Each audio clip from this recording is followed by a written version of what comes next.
mais bon Dieu, mais mon voisin là, Hippolyte, il a bien plus d'arbres que moi. Il ne met jamais d'engrais azoté. Mais il avait du trèfle dans sa pâture. Alors je me dis, il y a un problème. Qu'est-ce qui se passe? Alors j'en parle au gars du CETA, et puis on décide que le printemps suivant, on allait tester.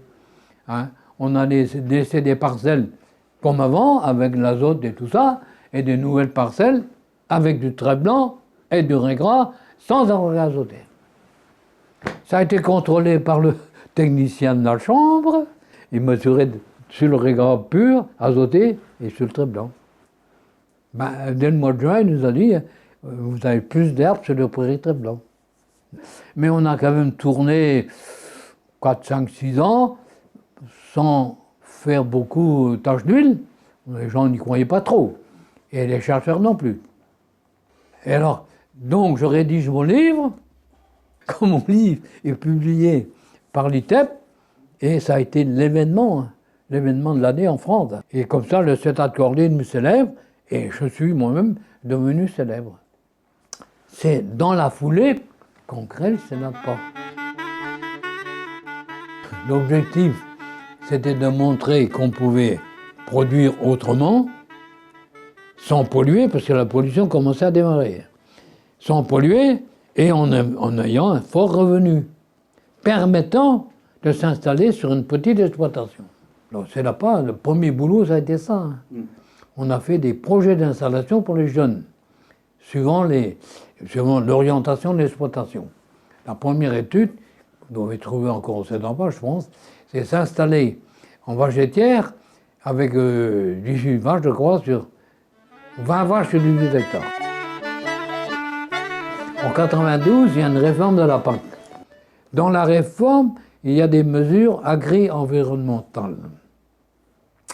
Et si vous rentrez là-dedans, dans le sens des mesures, vous allez avoir des aides spécifiques pour ça. Alors, quand je suis rentré ici, prochaine réunion du CEDAPA, qui était à Trémargade chez Clément, et c'est là-dessus qu'on se met au boulot pour faire ce recueil des charges.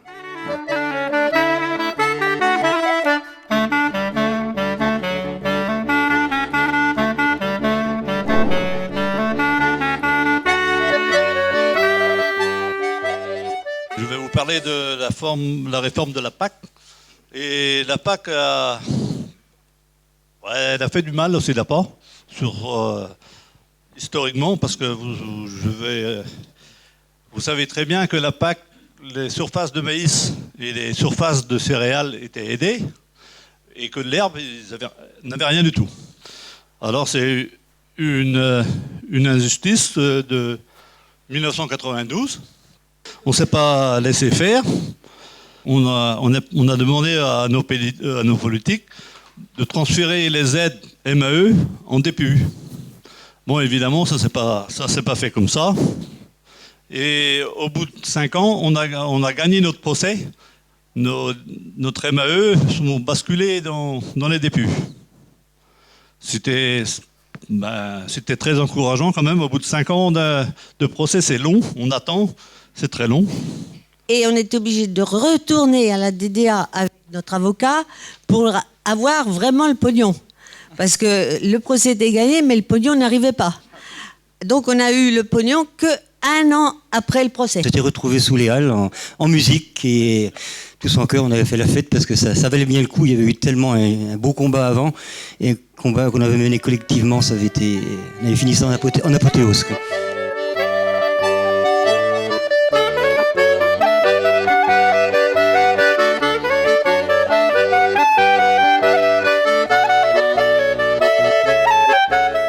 Connu le CEDAPA en fait par une porte ouverte. Alors comme quoi la communication CEDAPA c'est très important. Une porte ouverte chez Isabelle Conan à Beaubriac avec une structure qui ressemblait à la nôtre.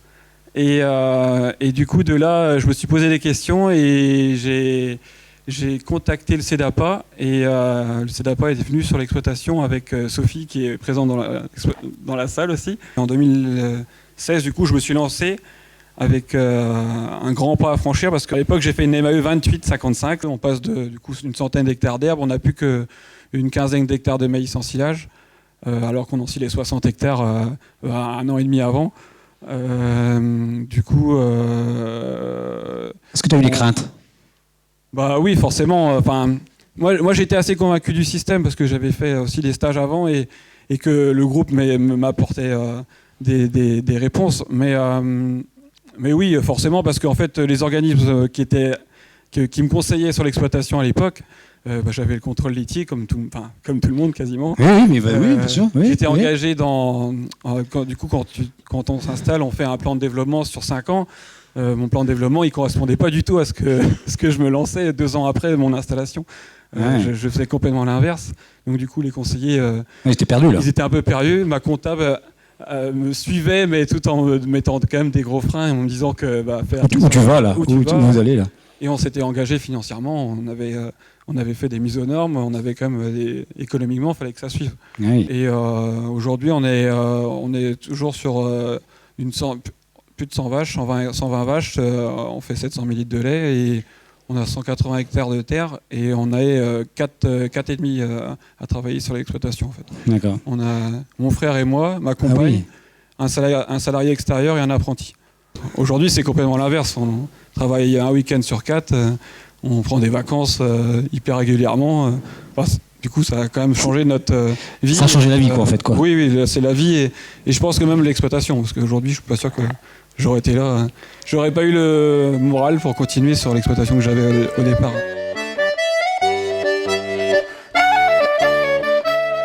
Et c'est vraiment suite à la visite chez Jean-Yves Penn, où là, j'ai pris plusieurs claques. En gros, il y a une phrase qui me revient souvent, c'est il travaillait 2 fois moins que moi et il gagnait 2 fois plus. J'ai repris la ferme de mes parents donc, en mai 2008, ça va faire 11 ans.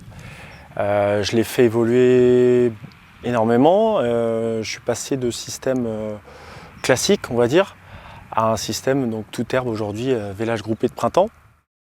C'était vraiment mon objectif, c'était de valoriser l'herbe. Et donc j'ai fait des formations, j'ai réalisé des formations avec le CEDAPA sur des formations herbes de 3 jours.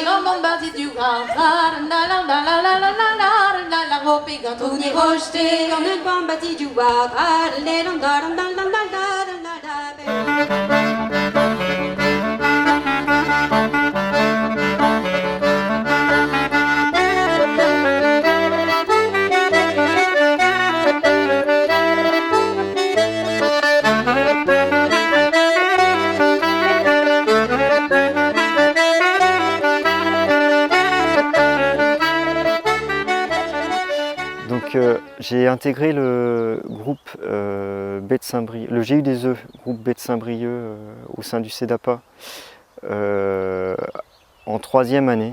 Grâce au groupe et aussi tous les agriculteurs qui sont un peu plus expérimentés sur ce type de système, j'ai pu rapidement me mettre des objectifs chiffrables et du coup des objectifs à atteindre en termes de coûts alimentaires et de coûts de fonctionnement sur l'exploitation. Grâce à ce groupe et grâce à l'orientation herbagère que j'ai pu donner, on ressent une plus grande liberté dans nos décisions, nos choix d'entreprise ou d'exploitation.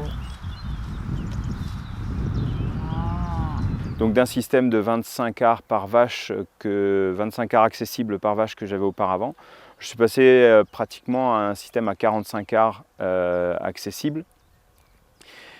De ce fait, les repères que j'avais auparavant sur la gestion de l'herbe étaient complètement bousculés. Donc je suis rentré dans ce groupe du GI2E de la baie de Saint-Brieuc pour rencontrer des personnes qui pouvaient m'apporter des réponses à ces questions sur les surfaces d'herbe, sur la gestion de la pousse de l'herbe quand on a des systèmes où il faut intégrer des fauches et du pâturage.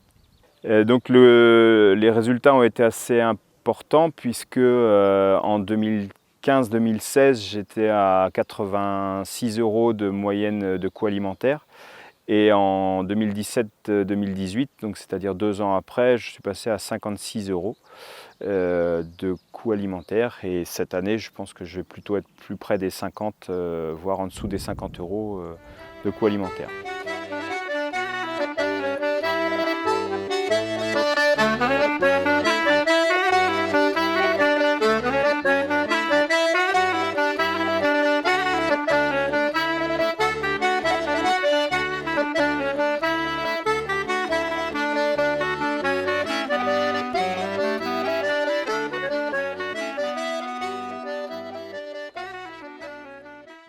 Assez rapidement, quand on s'est installé, on s'est rendu compte que finalement c'était quelque chose d'assez précaire. On est tout seul, il n'y a pas forcément de collectif autour pour nous épauler techniquement.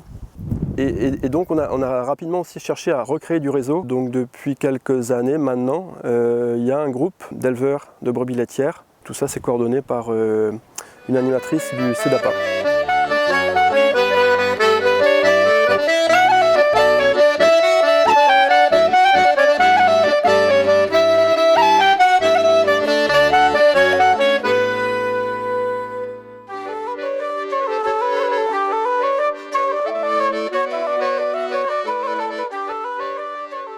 Les vélages au printemps, je les ai calés pour en fait produire du lait à partir du pâturage. Le gros du lait, pratiquement la moitié, est fait sur les mois de avril, mai, juin. C'est là que je fais mon plus gros volume et en fait c'est là aussi que l'herbe est disponible en qualité et en quantité. Donc c'est logique en fait. L'élevage, sa nature profonde, c'est un ruminant. Donc il est logique d'essayer de caler la production de lait avec la pousse de l'herbe. Parce que donc ce système me permet de couper complètement la traite 2 à 3 mois l'hiver. Moi, depuis que je suis dans ce système-là, j'ai beaucoup moins de problèmes de santé des veaux. Mais bon, voilà, on n'est jamais à l'abri. Donc il y a toujours une petite peur, mais je pense que cette petite peur-là nous fait bien travailler aussi, quoi.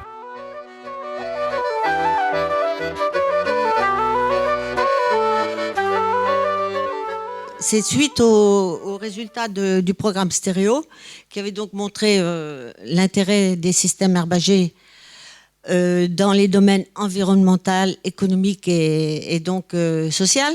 Donc c'est suite à tout ça et sous l'impulsion de Michel Journet de l'INRA que des éleveurs du CEDAPA ont cherché à aller plus loin en proposant des produits laitiers issus de fermes respectant le cahier des charges du CEDAPA.